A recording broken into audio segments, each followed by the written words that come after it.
আসসালামু আলাইকুম, welcome back to my channel.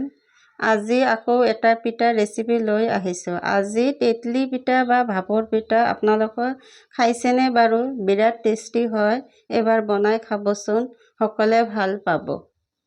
ভিডিঅ'টো সম্পূৰ্ণভাৱে চাই থাকিব, তেতিয়াহ'লে বেছি দেৰি নকৰোঁ, আহক ৰেচিপিটো আৰম্ভ কৰোঁ।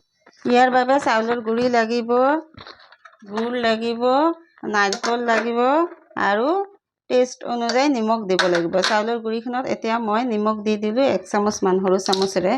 এতিয়া মই ইয়াতে অলপ অলপ কৰি গাখীৰ দিয়ে মিলাম, একেলগে নিদিম, আপোনালোকে গাখীৰো দিব পাৰে, পানীও দিব পাৰে।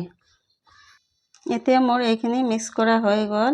ইয়াৰ বাবে 2খন চালনী লাগিব, এনেকুৱা আপোনালোকে যেনেকুৱা পাৰে এনেকুৱা ল'ব। ইয়াতে মই অলপ অলপ কৰি দি এইখিনি এনেকৈ ওলাম।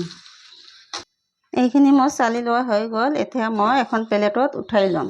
ইয়াৰ কাৰণে লাগিব চাকনি লাগিব। মই প্ৰেছাৰ কুকাৰত গৰম পানী বহাই দিছোঁ, হুইচেলটো খুলি দিছোঁ, চিটিটো।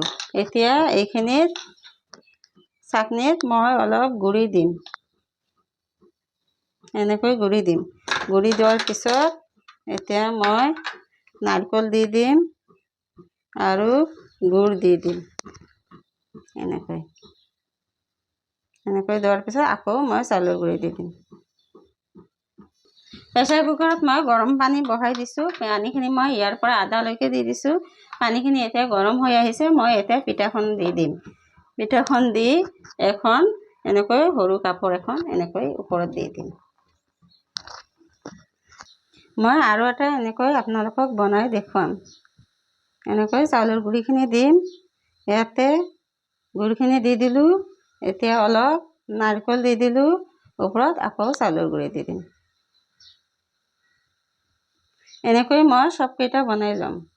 এইটো মোৰ হৈ গৈছে।